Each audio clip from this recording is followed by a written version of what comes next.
కాంగ్రెస్ అధికారంలోకి వచ్చి దాదాపు 3 ఏళ్లు కావస్తుంది. కాంగ్రెస్ ప్రభుత్వ వైఫల్యాలపై ప్రతిపక్ష బీఆర్ఎస్ ఫోకస్ పెట్టింది. కానీ కాంగ్రెస్ సర్కార్ అన్ని శాఖల్లో కుంభకోణాలకు పాల్పడుతుందంటూ తీవ్ర ఆరోపణలు కూడా చేస్తోంది. ఈ స్కామ్లకు సంబంధించిన అంశాలను అటు హరీష్ రావు లేదా ఇటు కేటీఆర్ సందర్భం వచ్చినప్పుడల్లా తెరపైకి తెస్తున్నారు. అయితే ప్రభుత్వ వైఫల్యాలపై కేటీఆర్, హరీష్ రావు మినహా మిగతా సీనియర్ నేతలు ముందుకు తీసుకువెళ్లడంలో విఫలమవుతున్నారనే టాక్ వినిపిస్తోంది. దీంతో ఇప్పుడు బీఆర్ఎస్ అగ్రనేతలు మాజీ ఐపీఎస్ అధికారి ఆర్ఎస్ ప్రవీణ్ కుమార్ను రంగంలోకి దించారు.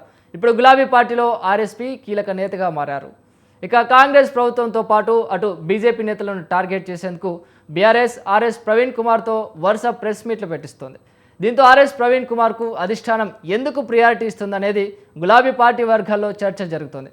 అయితే మాజీ పోలీస్ ఉన్నతాధికారి కావడంతో పాటు పలు అంశాలపై అర్థమయ్యేటట్లు ఆర్ఎస్ ప్రవీణ్ కుమార్ మాట్లాడుతారు. అందుకే ఆర్ఎస్ ప్రవీణ్ కుమార్కు బీఆర్ఎస్ అధిష్టానం మంచి ప్రాధాన్యత ఇస్తున్నట్టు తెలుస్తోంది. ఇక మరోవైపు బీఆర్ఎస్ పార్టీలో మాజీ మంత్రులు, సీనియర్ నేతలు ఉన్న అధికార పార్టీని ఎదుర్కోలేకపోతున్నట్లు చర్చ జరుగుతోంది. అందుకే కేటీఆర్, హరీష్ రావు తర్వాత ఆర్ఎస్ ప్రవీణ్ కుమార్తో రేవంత్ రెడ్డి సర్కార్కు కౌంటర్లు ఇప్పించే ప్రయత్నం చేస్తోంది.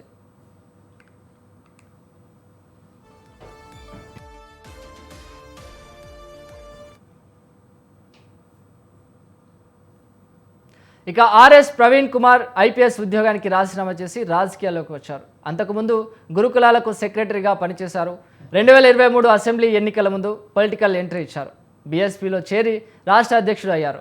ఆ ఎన్నికల్లో సిర్పూర్, కాగజ్ నగర్ నుంచి పోటీ చేసి ఆర్ఎస్ ప్రవీణ్ కుమార్ ఓడిపోయారు.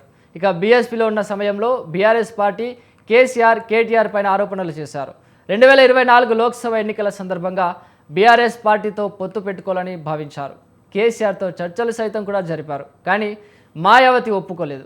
దీంతో బీఆర్ఎస్ పార్టీలో చేరి నాగర్ కర్నూలు లోక్సభ స్థానం నుంచి పోటీ చేసి ఆర్ఎస్పీ ఓడిపోయారు. ఇక పార్టీ 10 ఏళ్ళు అధికారంలో ఉంది. మంత్రులు, ఎమ్మెల్యేలు, ఎంపీలు, ఎమ్మెల్సీలుగా పనిచేసిన వాళ్ళు ఉన్నారు.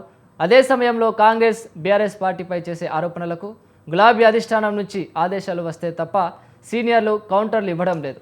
ఈ టైంలో ఆర్ఎస్ ప్రవీణ్ కుమార్ తన భుజస్కంధాలపై వేసుకుని ప్రభుత్వంపై విమర్శలు చేస్తున్నారు. ఐపీఎస్ అధికారిగా పనిచేసి ఉండడంతో ఆర్ఎస్ ప్రవీణ్ కుమార్ కేటీఆర్పై ఏసీబీ నమోదు చేసిన ఫార్ములా ఈ-కార్ రేసు కేసు విషయంలో కూడా సమర్థవంతంగా తన వాయిస్ వినిపించారు. ఇక ఫోన్ ట్యాపింగ్ అంశాలను ఆర్ఎస్పీ అధిష్టానం పెద్దలకు సపోర్ట్గా మాట్లాడారు. మేడిగడ్డ పిల్లర్లు కుంగడం వెనుక కుట్ర ఉంది అంటూ కామెంట్స్ కూడా చేశారు. తాజాగా బండి భగీరథ్ పోక్సో కేసు విషయంలోనూ ఆర్ఎస్ ప్రవీణ్ కుమార్ అన్ని అంశాలను స్టడీ చేసి పలు లీగల్ విషయాలను తెరపైకి తెచ్చారు. ఈ కేసులో బీఆర్ఎస్ నుంచి మాట్లాడే బాధ్యతను ఆర్ఎస్ ప్రవీణ్ కుమార్కు అధిష్టానం అప్పగించింది.